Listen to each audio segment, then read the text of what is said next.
Curtis Martin to the rescue? We react and discuss. I'm gonna lose my gosh darn bananas.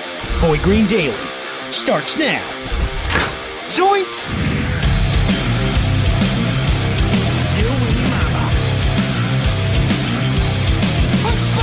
I made it clear that my intention was to play, and my intention was to play for the New York Jets. You're fucking wrong!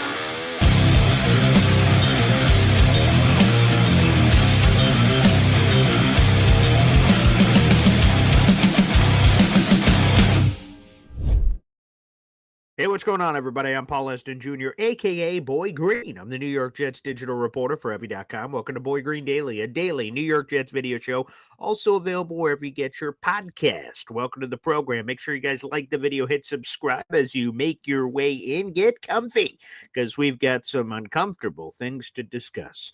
The Jets dropped a 3-8 yesterday after losing to the Indianapolis Colts last second. Anthony Richardson and company. And here's just the facts, Jack. No 3-8 team has ever made the playoffs in NFL history. No team that started 3-8 has ever made the playoffs. So their chances are slim to none, closer to none. If they won out, they'd be 9-8, but they'd lose head-to-head tiebreakers basically against every team that's in front of them. So, the fat lady singing is the point. But that now means that we must look ahead. And one of the things to look ahead to is there will be a new head coach for this organization. There's probably going to be a new general manager outside of barring something wild. But perhaps there is a need for a new position in the New York Jets front office. Perhaps that's what this team needs. And before we reveal what that is, there's an article in the YouTube description down below. Our next emoji for Phil is only 9 members away. You guys could join the Boy Green Coffee Club. That is the pinned comment currently on youtube.com/boygreen25. If you're watching this video after the fact, it is in the YouTube description down below. Feel free to join in if you'd like to become a supporting member of the show. We appreciate you. But perhaps a new position is required here. And the position would be this. Essentially, a director of football operations, a football czar, someone that can overlook the team because, well, Woody Johnson, he's going to be making the hires over the coming months, and then he's going away. He will have a role, it appears, with the President of the United States, Donald Trump, where he will be outside of the country, and he'll be worrying about different responsibilities for the next 4 years. Again, outside of the country, which means the only person that would have the keys to the franchise is Christopher Johnson. And I remember what happened last time Christopher Johnson had to operate this ship. And it's not really encouraging. Well, he learned a lot from that venture. Well, that's good to know. But we need somebody else. So we have an article in the YouTube description down below. Gary Myers, longtime NFL columnist, believes the team needs to turn to a legend to help save the franchise. Here's what Gary had to say on social media. Quote, "My plan to fix the Jets. Hire Curtis Martin as president of football operations. He's been preparing to get into NFL ownership for years, and he loves the Jets. So the Johnson should sell him a small piece of the team if that would get a deal done. Martin is very well respected in NFL circles and would be the perfect face of the franchise. He is best friends with Bill Parcells, and it's never a bad idea to run ideas past Parcells. Martin would be in charge of hiring a new GM. Joe Douglas has had 6 years and the team is going backwards. Martin has 1 million NFL contracts and is part of Roger Goodell's inner circle.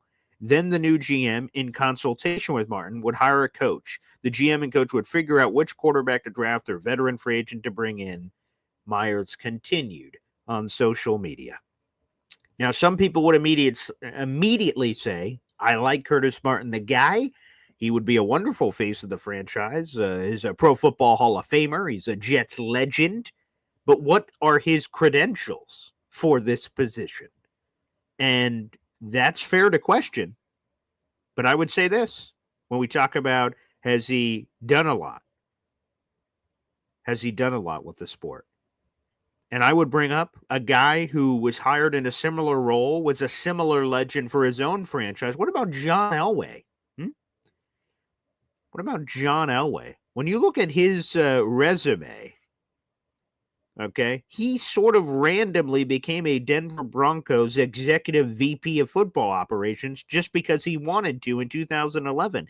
He had no prior experience, unless you count the Colorado Crush for a couple of years where he was a CEO co-owner. That doesn't count to me. So besides that, he did nothing before just saying, you know what? I want to get into football. I want to be like one of those front office people. And ultimately, it worked out great. The Broncos won a Super Bowl under his leadership. But yeah, here is some of what he had to say. In December of 2020, in December of 2010, Elway expressed interest in working as the Broncos' top football executive after having dinner with Broncos owner Pat Bowlen. However, he stressed he did not want to be a head coach or general manager. I'm not interested in being a head coach, Elway said. I'm not interested in being a general manager. I don't have that kind of experience to be able to pick those players day in and day out and such. But he was named the executive VP of football operations of the Broncos in January of 2011 and got the final say on all football matters. And in that capacity, reported to then team president Joe Ellis and was the immediate supervisor for the head coach of the team. And he went through that kind of role. So he had no real experience until he was there. But what John Elway did was he was key in the recruitment of Peyton Manning as a free agent when he went over to the Denver Broncos. There was those quarterback stuff. Curtis Martin is a Pro Football Hall of Famer, and he has a lot of connections in the league. Obviously, he's been doing post work with Roger Goodell in the league. That might be something interesting, man. So I don't hate making a new position of director of football ops because Woody Johnson's about to be gone, and I don't trust Christopher Johnson to run this team.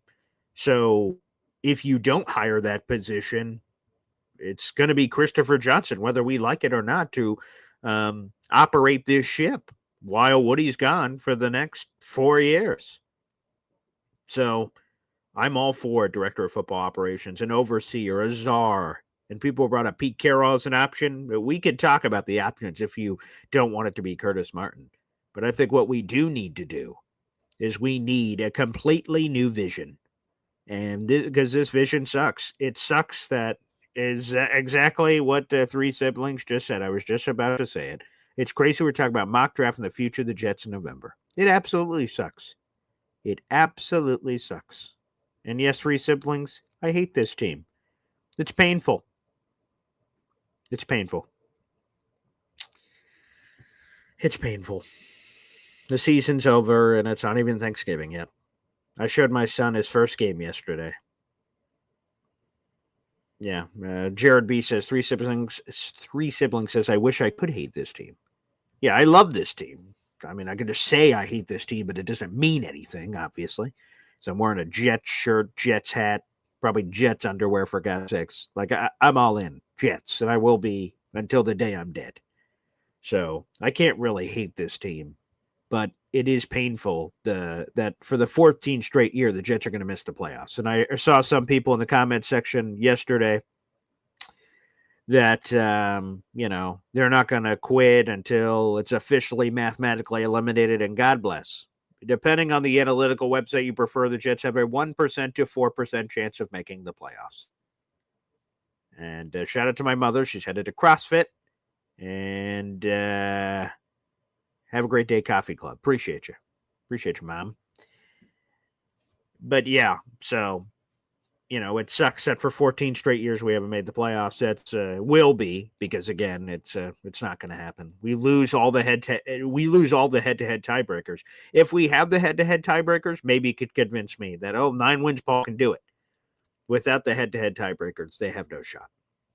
Because let me just to torture myself. Let's take a look at the NFL conference standings as they are at this current moment in time for the people holding out hope. The New York Jets are the 11th team in the AFC conference, which is, I'm pretty sure, the same position they were in before the week. If they would have won, they would have been 4-7. That would have leaped them ahead of the Cincinnati Bengals and put them at 10. They would have had the Colts. Well, actually, Let me be even more straight, because then the Colts would have been 4-7, so they'd be behind. So if the Jets would have won, they would be in the 9 hole right now. It would be Denver ahead of them and Miami ahead of them, and then it would be the Jets. So they would be, what is that? 1, 2, 3, 4, 5, 6, 7, 8. Say it would have been ninth. They would have been ninth, and they would have had a chance. With all the F-ups, they would have had a chance if they won yesterday, because they would have the head-to-head tiebreaker over Indianapolis, and they would have just been basically, well, they still would have been 2 games back of Denver, which is the last wild card spot. But now you're 3 games back in Denver, and really you're like, or 2.5 rather, or 3.5, excuse me. Yeah, I'm an idiot. Yeah, so Denver is 6-5. They blew out the Falcons. The Jets are 3-8. If they would have won, they would have 4 wins. But right now, they're 3.5 games back. 3.5 games back, people. That's of the last wild card spot. It just can't happen. It's just not going to happen. I wish it did, but it's not going to happen. They're 3.5 games back of the last wild card spot. It just can't happen unless the Broncos imploded, and they won't. And then everyone else imploding. The Colts are ahead of you. You lose that head-to-head tiebreaker. You play the Dolphins twice. Dolphins look awesome right now. So, here we go.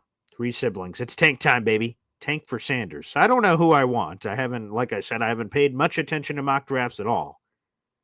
But, yeah. Alan said, I remember when people said Bo Nix sucked. Where are they? Yeah, I'm right here. Hello.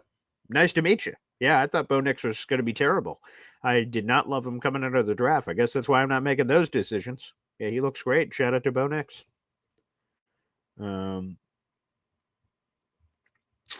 Jared B. Paul, the reason to play Tyrod is to be able to evaluate the rest of the team. Is it just Rodgers? No, but I would say 80%.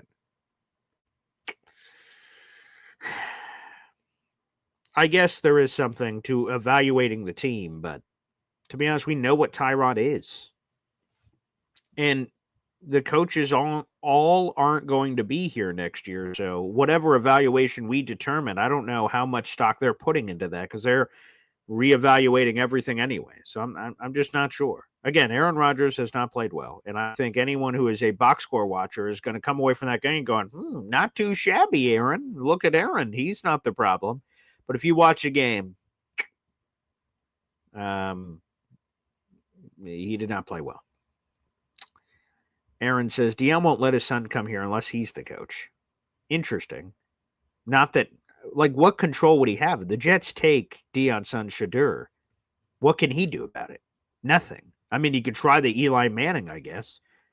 But they said the same thing about, when Joe Burrow came out. They won't let him, he won't go to the Bengals. He will refuse. He'll do this, that. And he looks just fine on the Bengals. So some of that is just a lot of noise. The Caleb thing with Chicago, there's the same things being said. Oh, boy, he can't go to Chicago.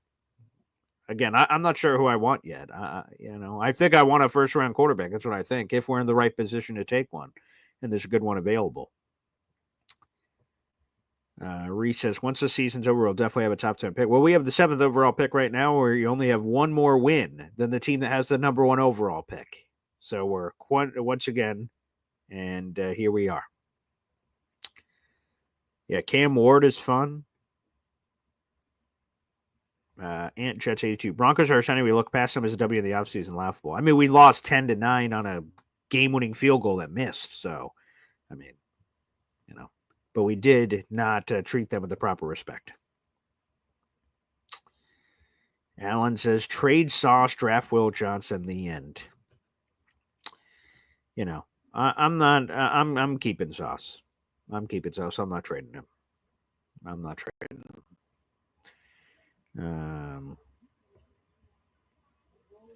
Adrian says, Tyrod can't be any worse, right? Why not put him in? Because you just know what he is. He's 35. And Aaron Rodgers is your guy. Now, how much longer is he your guy? Well, we can have that conversation. But, it'd be one thing if you had Jordan Travis healthy, which, again, it doesn't look like he is, unfortunately. So I'm not sure if I'm – let's see what Tyrod has. I mean, why not, I guess, because now it doesn't matter. We only have 6 games left, but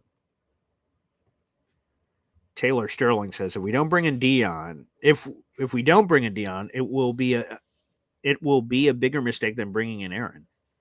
Oh, you want Dion? Okay. Doesn't have any NFL experience, but maybe as I punch the mic, sorry, I got to tell you guys how I really feel. Apparently, but I mean, that would be an eyebrow raiser for sure. That would get some headlines, but I'm sick of headlines. We've had headlines. I just want results.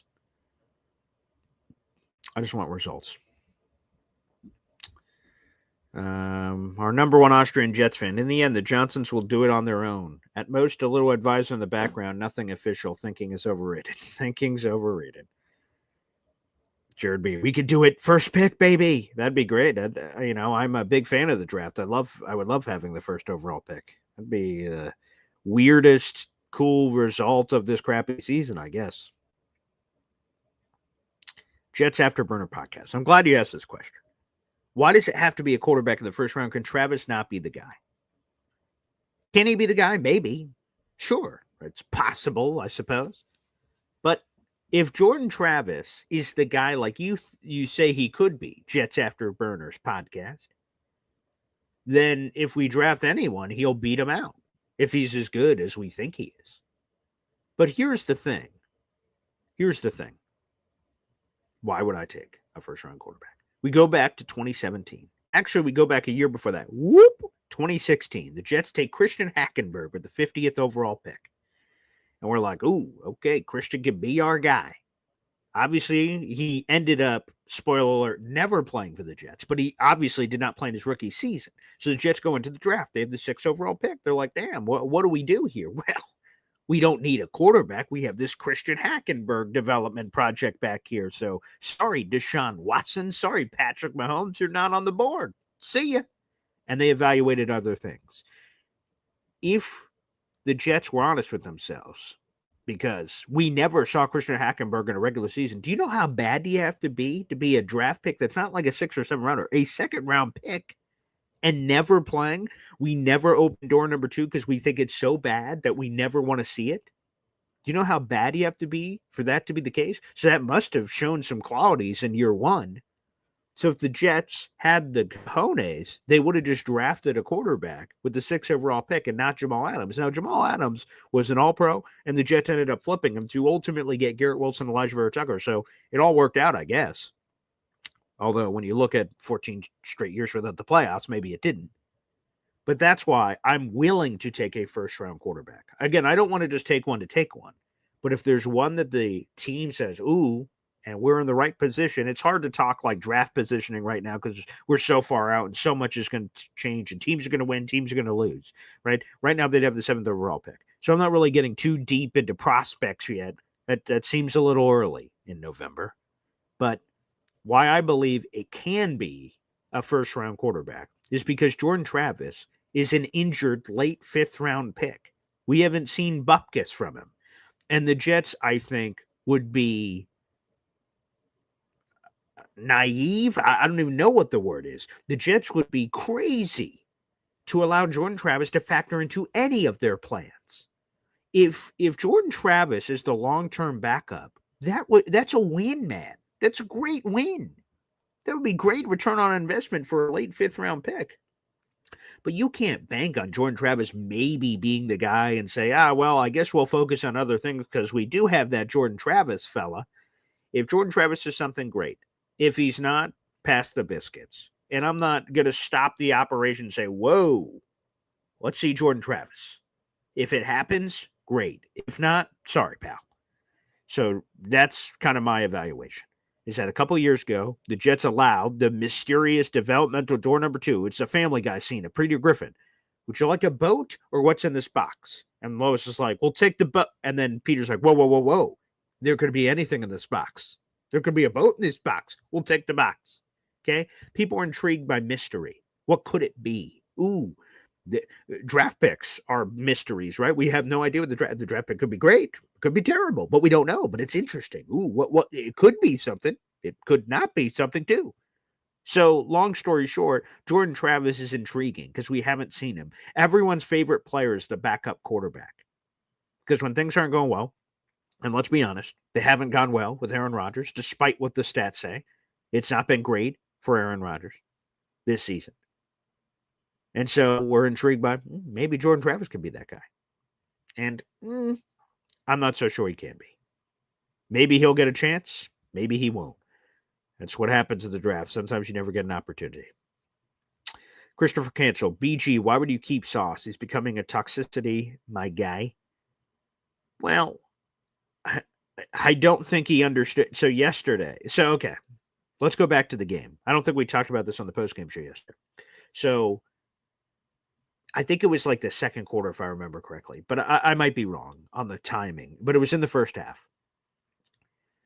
It was Adonai Mitchell. Again, I'm going to fuzz some of the details, but Sauce Gardner got a tackle. Like he wrapped up the guy and brought him to the ground. And Jet fans at MetLife Stadium gave him a standing ovation. It was sarcastic because he had sucked at tackling. Like, oh, finally, yes, Sauce got a tackle. After the game, Sauce brings it up with the media. I tweeted out the clip. He brings it up with the media, and he goes like, wow, and I got a standing ovation for a tackle. And I was like, seriously? Like, man, these fans are so passionate. I don't think Sauce understood that it was sarcastic. I think Sauce thought they were just really supporting him. And maybe in a weird way they were, but it felt very sarcastic. Like when the Jets got their first down with like a minute and a half in the first half, and then Jet fans were like, wow, yeah, there we go. We knew you'd have one. Like, I don't think he understood. So that's kind of funny in a weird way, I guess. But why would I keep Sauce? That was so crazy yesterday. But why would I keep Sauce? Sauce is, let me make sure I get the age right. I don't want to over-exaggerate here. Old Sauce Gardner. He is 24. He is 24 years of age. He is the only corner in NFL history to start his first 2 years as a first-team All-Pro. His powers were not magically sapped, people. Is he having an off year from tackling and physicality and some of his answers with the media? Sure. But we cheered this man. A former defensive rookie of the year, first team All-Pro 2 years in a row at the cornerback position. That you don't just forget that. You don't just lose that. You don't sell him when his stock is the lowest. If you sold him after his first 2 years as a first team All-Pro twice in a row, and you gave him up for a king's ransom, that'd be one thing. That'd be kind of stupid. Why would you be giving away this key piece of your team at a premium position? But like then you kind of understand. But like doing it off his worst year, why wouldn't you keep Sauce? Sauce is under contract for many years to come. Sauce would be crazy. He is eligible to discuss a new contract after this season. But if I'm Sauce, I would be crazy to bring it up because I'm not in a position of power. I'm not coming off a great year. Why would I do that? I'm not gonna get as much money as I could if I waited for the right year. So long story short, this toxic thing that you bring up is a PR media thing. It seems like his teammates love him. Doesn't seem like there's any issues there. So this toxic thing is all perception. It's an outside media-driven, fan-driven storyline that doesn't really exist. So why would I keep Sauce? Because he's 24 years old. He is still having a really good coverage year, according to the analytics. Again, tackling, we could throw the flag there. Not having an interception in like 37 games. I don't even remember what it is anymore. It was at one point 33 or 34 this season. It's probably 35 or 36 now. 35 or 36 straight games without a pick. Is that bad? Of course it is. But you don't just get rid of a guy. You have him under contract for the foreseeable future. You have him, so the rest of this season. In May, you have to make the fifth-year option decision on Sauce, Garrett, and Jermaine. We'll see what happens. I assume all of those will probably be accepted. And you have him for the next 2 years, plus franchise tags after that. Why would you just dump Sauce for nothing? And a new staff is going to come in. Maybe they can help flip a switch. Sometimes that happens. People draft a player. He's blah. New guy comes in. He goes to a different place. So, yeah, I'm absolutely not getting rid of him. Alan, tank time has officially began. I'd take buy until 8, take the rest of the season off, a.k.a. Aaron Rodgers, play Martinez now. Not playing Martinez. And how do you sell Aaron Rodgers? This is why I think Aaron Rodgers playing the rest of the year. Outside of an injury, how is that happening? I don't understand that. I don't understand. Because he's Aaron Rodgers. He's Aaron Blapin Rodgers. He's not just going to take the rest of the season off.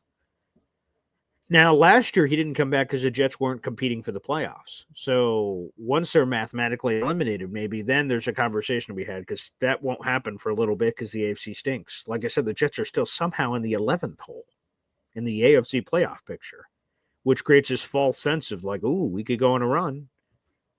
I guess we'll see. Like Seattle, the team we're playing after the bye, just had a last-second win against the 49ers. That same 49ers team we got blown out by. It doesn't look good. It doesn't look good.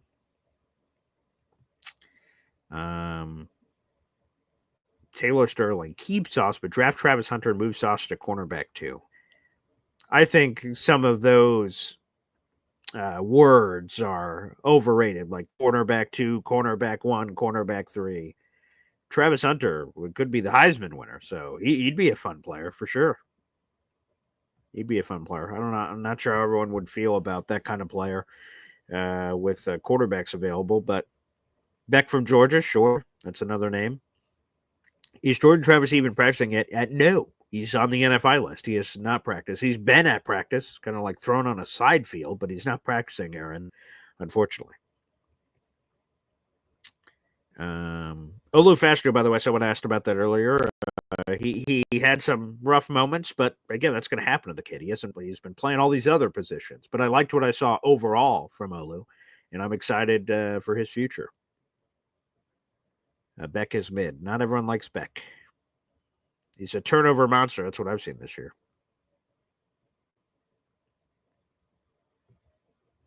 Yep. Again, Jordan Travis is still on the NFI list from his injury in college.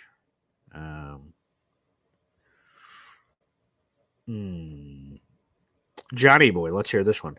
I don't want a quarterback. We get a top 10 pick. Let's trade back, pick up more draft capital, and get as much as we can to fill in the whole of 25 free agents this upcoming season.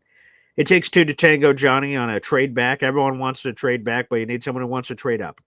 So we'll see. It depends where they finish up. I'm open to trading back, for sure.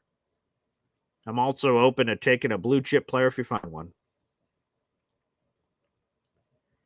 Matt P. here. Might as well put Morgan Moses on the IR and let him get his surgeries and get healthy for next year and play Carter Warner, Max Mitchell, see if they could be the last piece to the line at right tackle. Well, Morgan Moses is not under contract for next year, so we'd have to see if we could even get him back. He loves playing for the Jets, so maybe he can be. But I don't know if Carter Warner and Max Mitchell are the option, to be honest with you. I mean, they've kind of both had opportunities.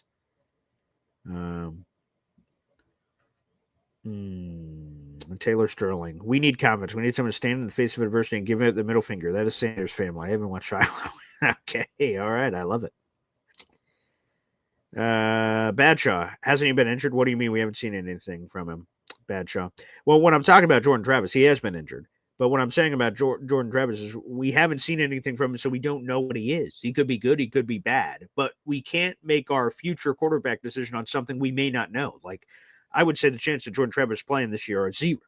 I don't want to say 0.1%. Like, we're not going to see him. So you're going to go into the offseason having to make a quarterback decision without having seen Jordan Travis. And to me, okay, that's not going to prevent me from taking a quarterback or making a big quarterback decision because I haven't seen Jordan Travis. He was a late 5th round pick. And people could say, well, if he wasn't injured, he would have been this pick. Well, he is what he is. He was a late 5th round draft choice. And most people questioned whether or not he could even make it in the NFL. I was reading several draft reports about questioning all his football abilities and his ceiling and things of that nature. Now, that doesn't mean those people are right, but that's what they were saying. So, yeah. Let's keep looking here through your comments, and I'll open up the phone lines here in a second. Adrian says, what's your take on Rodgers saying this team isn't great? Yeah, he said if we were a great team, we would have scored a touchdown. The Jets faced a 4th and 2 from the Colts 17-yard line with 2 minutes and 44 seconds remaining. They're up 24-22. If they kick a field goal, they're up 27-22, which means the Colts would need a touchdown to win the game. Or you get the first down right there. You can bleed more clock. You get a better chance, obviously, of scoring a touchdown, and then maybe you control your own destiny from that standpoint. The Jets don't. They kick the field goal, and then the rest is history. The Colts march right down the field, 70 yards for a touchdown against this elite defense. Ugh. So what's my take on saying this team isn't great? Clear, obvious. Yes, agreed. They're 3-8. They're terrible. But you could see that things are starting to break down there. So it's hard to disagree with that take. Fastest food review said, you're right, Boy Gray. We gave him a standing ovation to mock him. Well, I guess Sauce didn't see that. NY Jetsville, did Matt O'Leary tweet about Sauce yet? Oh boy. We'll have to keep an eye out for that one. As Taylor Sterling said even more bluntly, it would be criminal to bank on Travis. You can't bank on Travis. Whatever he is, to me, is a bonus. It's gravy. He was a 5th-round pick. You had 1 million 5th-round picks because you traded back 1 billion times. Like, if he's something, great. If he's nothing, okay. That's how you have to. You cannot bank. That's a good word for Taylor. You can't bank on Jordan Travis being anything. For sure.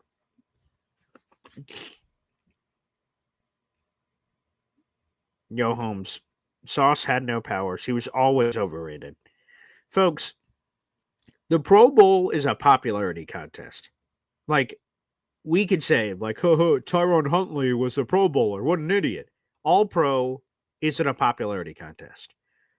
That is a different level of class. You don't accidentally become a first-team All-Pro 2 years in a row of your first 2 years. He's not overrated. From that standpoint, like the accolades are the accolades. Those are real accolades. It's not made up Pro Bowls. Like, all pros are a different level. Now, is the overrated part where maybe we could get into a conversation? Is he the number 1 cornerback in football? I don't think the number 1 cornerback in football doesn't make game-changing plays. PS2 and Jalen Ramsey, some of these other corners are making big-time plays of interceptions and forced fumbles and helping their team, shutting down the field. Like Sauce in the final drive, they're playing some cloud zone where Sauce, Alec Pierce, his old Cincinnati teammate, runs right down and Sauce kind of passes it off going, hey, that's you, right, Jalen? And then whatever the massive play was, and then he was pointing at Jalen Mills. Like, why not? Why play zone, man? Why play a soft zone? Play man. If Sauce is the corner we say he is, then just man up. Go, our best against your best, let's go. We say we have the best triplets of corners in the league, then show it. Man up at the end of the game. Michael Carter II, DJ Reed, Sauce, and if you beat us straight up as a man, then fine. God, blessed be he. Congrats. But playing this crappy zone where 20 people can make a mistake, Jalen Mills may not get over there fast enough. The communication, the baton handoff could be lost. That's where it's like, ugh. Yeah. But we'll see what happens. But brutal. All right, let me see some more comments here. Let's open up the phone lines. Let's do that. Ahmad Gardner is playing like Kyle Wilskin-esque. That's not a compliment. Well, Joe, I don't think you had to explain that wasn't a compliment. I think that became pretty clear. And also, just one more thing before we move on. There are so many people coming out and saying, see, Robert Saleh wasn't the problem. Should the Jets have fired Robert Saleh after 5 weeks? Probably not. Timing was a little weird. But the decision wasn't weird. Saleh sucked as a head coach. He was 20-36, 16 games below 500. Every year he stunk. And he finally had a quarterback and he still stunk. Like, what are we talking about here? All these people saying, see, Robert Saleh wasn't the issue. Well, he wasn't the solution. If he wasn't the problem, he wasn't the solution. And people say, well, his defense. Well, he's not a defense coordinator. He's a head coach overseeing the entire operation. We said that from the get-go. He's going to be a CEO. Like, come on, man. So the people caping for Saleh, I don't know what the hell is going on over here. I have no idea what the hell's going on. All right, why don't we do this? We'll play a quick hep song, remembering better times. We'll open up the phone lines next, right here on Boy Green Daily. Boy Green Daily, Boy Green Daily, Boy Green Daily. Talking just football, man. Boy Green Daily, Boy Green Daily, Boy Green Daily. The New York Jets Football Club. Wow. Offense, defense, special teams. Watch the Super Bowl season with Boy Green. Jets, Jets. Boy Green Daily, Boy Green Daily, Boy Green Daily. You're talking Jets football, man. Boy Green Daily, Boy Green Daily, Boy Green Daily. The New York Jets Football Club. The New York Jets, baby. Hep, an absolute legend. The phone lines are now open. That is youtube.com/boygreen25. If you'd like to call into today's show. What do you think about Curtis Martin, maybe director of football ops? Perhaps a different name. We've heard people bring up Pete Carroll and so many others. So feel free. Get those conversations in there, or just reacting to the loss yesterday, which Jets go down 13-0. Make a wild comeback to make it interesting, and we blew it. Like, come on, man. Terrible. All right, let's go to the phone lines. We've got our guy, Easy, here on the show. What's up, Easy? What more need be said? Can you just bring your mic closer, Easy? What more need be said? Yeah, that's for sure. Yeah, that's accurate. Okay, so my feeling on this is if we do get a very high draft pick, sure, the failure rate of first-round drafted quarterbacks is astronomical in this league. Yeah, 50-50. Astronomical. Basically. Yeah. What is it? Yeah, basically 50-50 is basically how the quarterback. I think the failure rate's more like 75%. Think of every first-round pick. I mean, come on. Think of how many. Plus, we're talking our team. Well, our juggernaut of a quarterback factory. No. Yeah. What we need to do is we need to do what Rex had.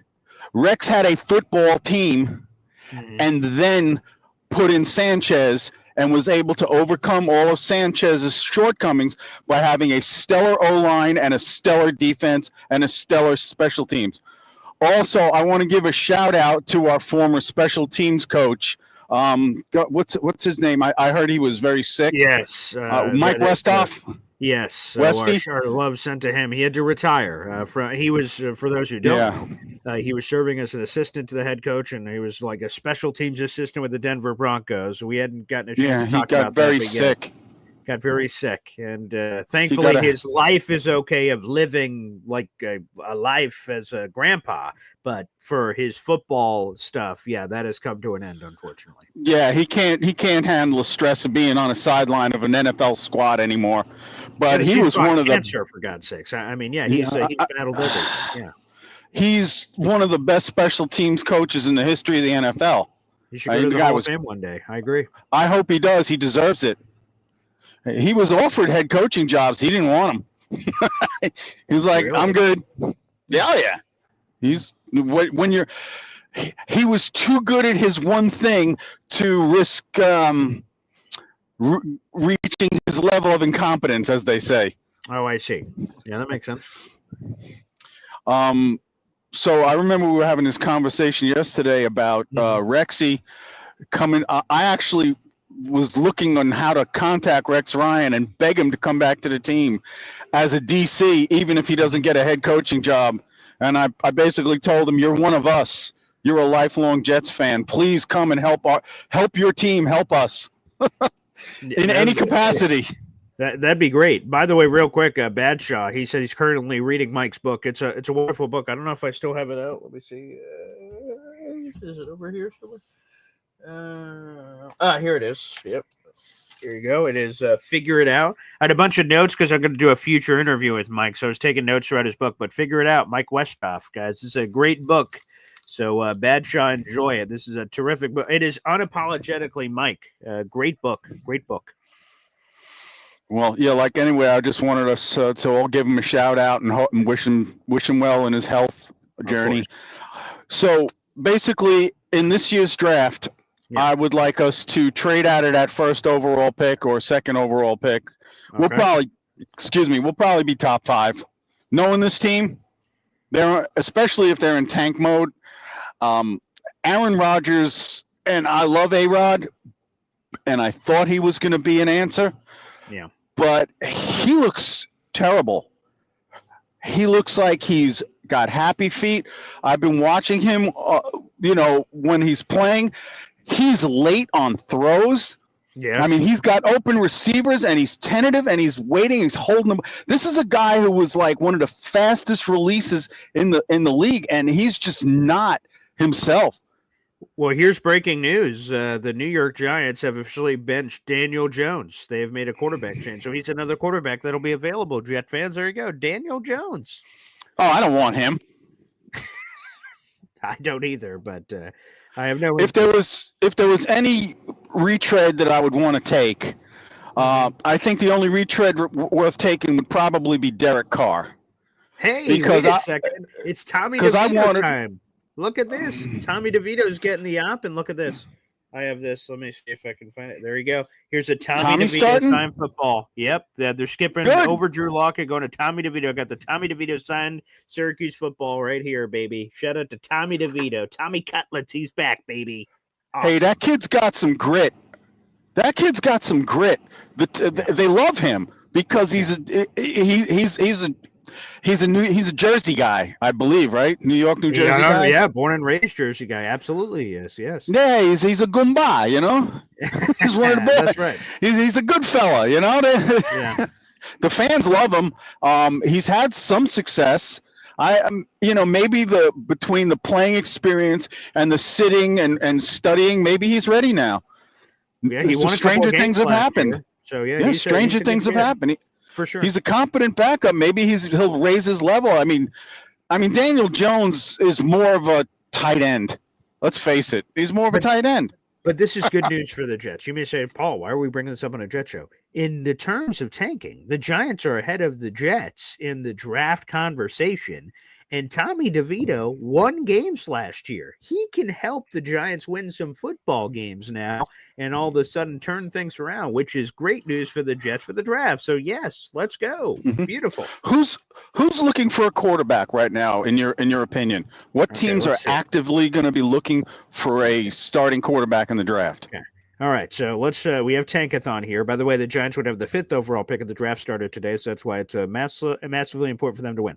So we have the top 10 in front of me here. So Jacksonville, they got Trevor Lawrence. They just signed him a big deal. They will not be. Tennessee, yes. Cleveland, yes. Vegas, yes. Giants, yes. And then you have the Patriots who won't because they just drafted Drake May. So that is 4 teams in the top 6 that'll be looking for a quarterback. And then you have the Jets at 7. So you have 4 teams ahead of you that'll be looking for a quarterback. So that's not exactly ideal by any means, but so that's why we need some flips happening in front of the Jets. Does anybody have a health report on Jordan Travis? No, there's been zero update. It'd be that's interesting what I don't for the understand. media to ask some questions recently, but he's still on the NFI list, so obviously he's not healthy yet. But well, hopefully the media asks some of those questions.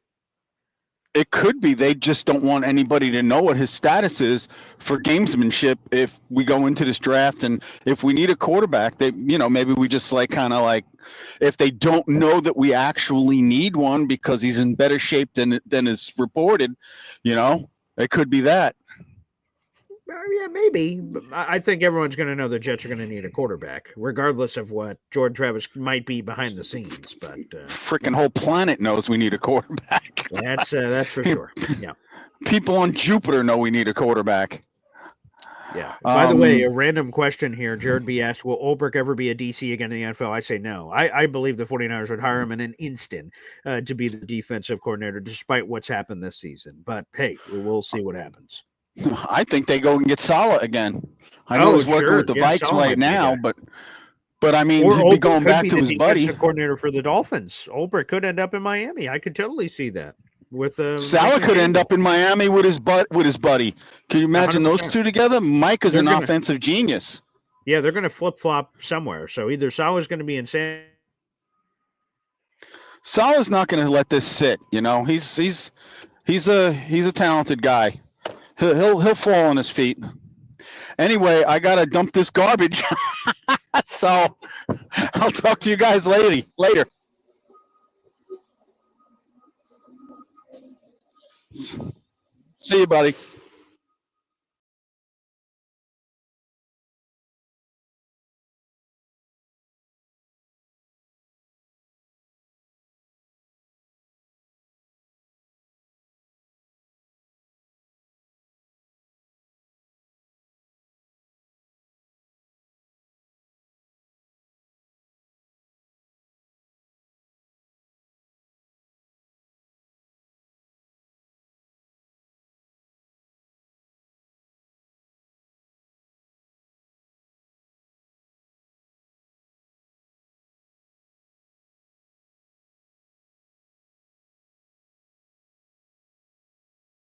Whoop! Sorry about that, folks. Frozen as a statue, apparently. So thank you, everybody. I don't know what happened there. Anywho, let's get back to the phone lines here. We've got Tony Alexio here on the show. What's up, Tony? Good morning, Paul. Congratulations on your newborn there. Yeah, thank you. I You know, appreciate that. at least you had some good news during this depression, Yeah, that's right. But Yeah. that's great. What I wanted to ask you was I can't believe there's actually people saying Saleh shouldn't have been fired. He should have been fired last year. With Jets always do too little, too late. Yeah. He shouldn't have been given. How could Woody be so? I mean, he seems to be, too lackadaisical about this whole thing. I mean, they weren't accomplishing nothing, and those 2 seasons back to back, and then everything, the rug got pulled out from under us this year. We weren't expecting this, It's like the Titanic, the shiniest ship, and I mean, multiple hits to that. You just keep riding. I mean, how on God's name didn't this coaching staff learn? You have a power back, Braylon Allens, and they get cute with Conklin with a little trick play on the 4th and 1. To go, how can they still be here after? I mean, they should be out the door already. I mean, and this ain't the first time they did stupid stuff like this. I mean, they had Brees instead of Conklin and the other ones, but the thing is, you have a power back, and you have all these players, and you don't utilize them. It's just this is the worst coaching staff. I would have to say Rich Kotite was a better coaching staff because he didn't have the players like we have. That's what I'm saying. We have talent on this team that's not being utilized. It's a horror story. Yeah, that Tyler Conklin play was just so dumb. Like if you have this Hall of Fame quarterback and all these like Garrett Wilson and this or that, a Tyler Conklin tight end QB sneak. Like what the? That's the play. That's like the universe is on the line here. Let's go to a play. Like got off. It was just like.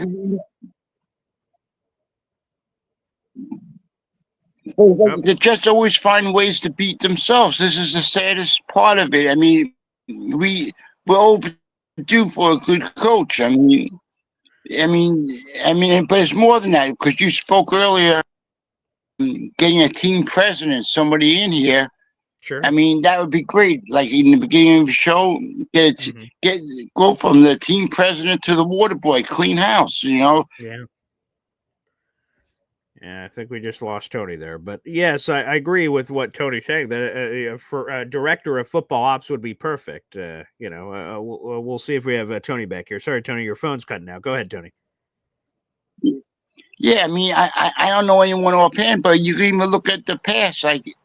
But I know a lot of people will laugh, but Eric Mangini wasn't that bad of a coach. I mean, outside of our coaches helped the GM pick because the GM didn't know how to pick players. Yeah, he was a good talent evaluator for sure. That's what man genius. Yeah, for sure. On talent evaluation, there's no question. I mean, the only thing bad on his record was the Golston pick and not utilizing him the right way because I forgot which way he was. I mean, but they all made mistakes. But this JD, just giving away the defensive front this year, and then I don't even know. Did we sign his kicker? Is he still open to get taken away from us? The guy who kicked all this time. He is currently open to get taken away from us. He is not signed to the roster. Yeah, he is not signed to the roster. No. So that could happen again. This brings stupidity to the highest level. I mean, they just don't care. And he just it's just sad. They're not doing nothing to try to improve the team. No, well, it's a damn shame, Tony. It's a damn shame. But hopefully they do at least sign him. Like I said, it might be deck chairs on the Titanic at this point. By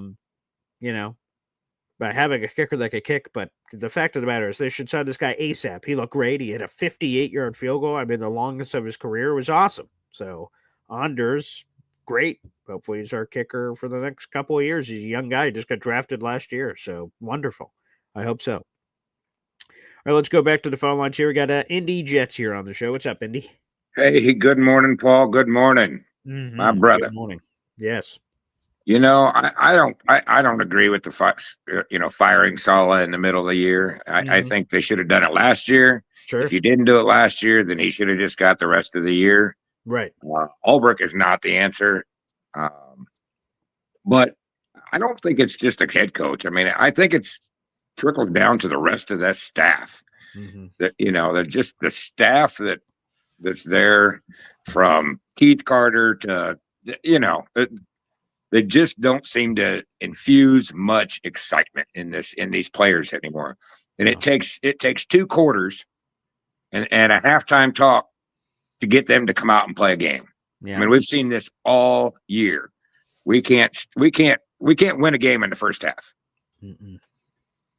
We just can't do it. We can And lose games in first halves, and that's what we've done all year. We put ourselves in too deep of holes. And again, I know the Jets did take the lead before the end of the game. That's not what I'm saying. But like, you can't just forfeit the first half, which they did until the last 30 seconds where they score a touchdown. Like, you have to be in it, and that's on lack of preparation from this Jets coaching staff, that they're not ready for the beginnings of these games, and then they fuck it up at the end. Like, it's terrible, man. you can't get your first down with 2 minutes left in the first half. You're not going to win a game. I mean, you're just not. We were lucky; we were only down 13 at that point. Yeah. I mean, it could have been a lot worse. And I just think that this coaching staff, and not necessarily the head coach, I think Robert Saleh tried to put a good team together, and he had a good defense when he had Ulbrich over there just running his defense. Yeah. But the offensive staff, from every assistant down, is just benign. I mean, they're just terrible. Even like I said, Keith Carter, maybe he did a good job in Tennessee. He's done a terrible job here. Last year, okay, 11 different starting offensive line combinations. Yeah. Who's going to survive that? I understand that, but it's still the same. I can't tell the difference between Aaron Rodgers and Zach Wilson. Which is sad. I mean, who would ever in their right mind would actually say that at the beginning of the year, that we're gonna see the same offense that Zach Wilson had? So is it an Aaron Rodgers thing, or is it more of a scheme? It's a good question. That's a good question. I don't know anymore. Plug and play all these great players into a system, and they look the same as when you had 11 different offensive linemen and everybody heard, and if it looks the same, it's probably not the players. Yeah, right. Exactly. Right. You keep changing everything else out, then what else is left? That's what's left. There's nobody that's going to tell you that Breece Hall is not good. There's nobody that's going to tell you Garrett Wilson's not good. Elijah Vera Tucker has trouble staying on the field, but the offensive line is not individually. I should say the whole team individually is not a bad team. It's a good team. Yeah, I would say I like this 5. The 5 yesterday of who is it? Olu Fashanu, John Simpson, Joe Tippmann, AVT, and Morgan. That's a nice 5. That's not bad at all. No, on paper. Yeah, right. I mean, on paper, we should on paper this our record should be the other way around, if not better. Yeah, so sure. Where's the problem at? The problem has to lie within the coaching staff, clear down to, I don't know, I'm guessing clear down to the administrative assistant at the front door. Mm-hmm. I don't know if it just seems like everybody has this lackadaisy until they get behind and get punched in the face. They come out in the second half and go, "Oh, we are playing football today. Oh, my bad. I'm sorry. We missed the first half." Yeah. And we've seen that, 8, 9 times, 10 times this year so far. I mean, we've never really come out with any fire. No. Even the game of Ulbrich's first game after Saleh got fired, Buffalo, there was just, there just wasn't any excitement until, again, we come out at halftime. I don't know if Ulbrich needs to have his halftime speech at the beginning of the game instead of at halftime. I don't know, whatever it is that they do at halftime, they need to do at the beginning of the game. Yes, I agree. And the thing that bothers me the most, and thanks for the call, Indy Jets. The thing that bothers me the most is Ulbrich after the game. So, Coach, well, excuse my Guatemalan here, but what the fuck happened? He's like, well, we're gonna take a hard look at that. Well, okay, but like, what just happened? Like, yeah, you're going to take a hard look at it for the future, but like, what just transpired? Take a hard look at that. What is he a robot? Beep boop bop. Is that the only phrase that's left on the action figure? Like, what the? Every time, same thing. You're going to take a hard look at that. And then Sauce, hey, what happened on that last play? Yeah, we're going to watch a tape. Yeah, okay, you're going to watch a tape. And he had this like back and forth with the media member. Like, yeah, sure, you're going to watch a tape, but like what literally happened? You pointed at Jalen Mills. What kind of happened there? I don't know, man. We're going to watch a tape. And it's just like, come on, man. Like, don't the fans and everybody else deserve some accountability, some explanation for this hoopla? Yay. All right, we got a bunch of callers. We'll get to all you guys. Badshaw, you're up next. What's up, Badshaw? Oh, it's been too long, buddy. Yeah, too damn long. I agree. What's going on, man? Oh, well, yesterday was the first game I didn't get to watch live. We were coming back from the Razorbacks game. Oh, nice.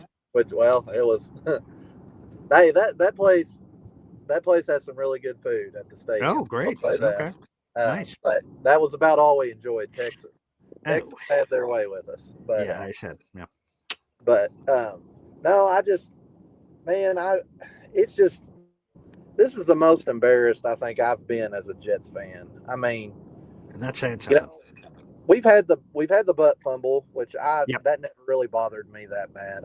I never had a problem with Mark Sanchez, and I heard ever since he ran into Brandon Moore's ass, I've heard he's never been able to shit since. So, I mean, you do have that going for you, but there you go. I'm like, we had the Sam Darnold seeing ghosts. Sure. But I don't know, man. It's just, I'm never going to give up on this team. I'm always going to be here. Yeah. I think Jared B said that in the comments. I wish I could hate this team. It's like, you just can't. It's like, and we have a lot of good players. Sure. I don't know what's going on. I think Rodgers is trash this year. He does look like it, man. I think, I'm kind of like, I think it was your dad that said yesterday, let Jordan Travis get some reps. Let somebody get some reps, and let's just see if it's, it's obviously a lot of it's Rodgers. Now, it's not all Rodgers. And, we have boneheaded plays. Oh, yeah. Ken Law's made a lot of boneheaded plays. I could go on and on. But I think, Brees, bring him back for sure next year. Mm-hmm. Garrett Wilson, Jermaine Johnson, hopefully. Yeah. I don't know how. Prayers up for him. Yeah, that would be great to have him back. But, I hear a lot of people saying like DJ Reed, but I don't know. It's like, seems like every time I like catch him on a play, DJ Reed's smaller than me, and he like launches himself at these like 6'4", 225 receivers, and he just slides off of them, and I'm like, just wrap them up, like go for the legs, I don't know. Yeah. But anyway, I know you've got other callers. I just wanted to rant for a minute. I'm glad you're back. I was having trouble making it through the week without you, buddy. So we're glad to have you back. Yeah, well, I appreciate it, Badshaw. Thanks, man. It's great to be back. I love you, man. It's great to have everybody back here on the show. It didn't feel right. I'm going to be honest. I was just having Boy Green dailies for my family, and they didn't ask for it. I just started speaking at 7:30. Hey, everybody, I'm Paul Weston. They're like, what the hell? What are you doing over there? I don't know what to do with my hands, but that's where we were at. All right, back to the phone lines here. Ted, NY Jets FL. He joins us here on the show. What's up, pal? Paul, good morning. I don't think anyone really should be surprised at what's happening, because it all started with Saleh and Zach Wilson a few years ago, where the constant excuse making for poor play was never disciplined, basically. He was kept on way too long, as a starting quarterback. And that sets an example for the team. The ball's too wet, it's too windy. How many excuses are you going to give Zach to, I'm going to bring him up too much, but that's what happens when you have a bad culture, right? You have a bad culture. And then Ulbrich is a disciple, so he's going to do the same thing. Everything handled behind closed doors. We'll get it fixed. That doesn't work. It's like, you're in the Titanic and you're going to keep saying it and it doesn't happen. The ship's still going down. That doesn't make a difference, right? You already hit the iceberg 3 years ago. That is weird, because when you think of that Titanic example for a second, the ship crashes into the glacier, and the passengers on the boat are like, oh my God, what are we going to do about this? And the captain comes over and says, we're going to take a hard look at that. No, we're going down, and people are dying right now. This ship is about to plunge into the cold waters and kill us all. Yeah, we're going to take a hard look at that. Like, just that's what it feels like. Yeah. I would say this. If you're going to bring in Curtis Martin as a consultant, I would fire everybody now and bring in Rex, because he played with Rex coached him. And I don't care what anyone says. The fact that Mike Tomlin keeps winning with this kind of team and is successful with a hard-nosed defense, a running game, and that kind of mentality, you can still win kicking 6 field goals in a game. Right, has not gone away. This season. They are 2-0 this season when they haven't scored a touchdown in a game. That is a wild stat. Unbelievable. Yeah. So anybody who says you can't win old school you have to have the Ben Johnsons of the world. No, that's how you beat the Ben Johnson teams. You have this physical running attack. You have your quarterback play. When he's got to make plays, he plays, and your defense is stout. And you have a beast like of course they have a Hall of Famer like TJ Watt. That certainly helps. Yeah, that's right. But, and another thing too, if you are going to run it back with Rodgers, Rex has the cachet to tell Rodgers, hey, bro, hey, dude, I'm the captain of the ship, and this ain't going to be the Titanic. So if you're not going to perform, sorry, I'm the captain of the Jets. And he's got the balls, cojones. He's got the cojones to say it to finally to tell Rodgers, bro, you got X amount of time, to fix this. If you want to try it again, I don't know. I mean, I prefer Justin Fields, quite honestly, because at least the guy's mobile. I don't know how Rex would feel about Justin Fields, but at least he can scramble and get yards. And he's not the greatest thrower, but Russell Wilson isn't the greatest either. And look what he was horrible in Denver, and look what he's doing in Pittsburgh. For sure.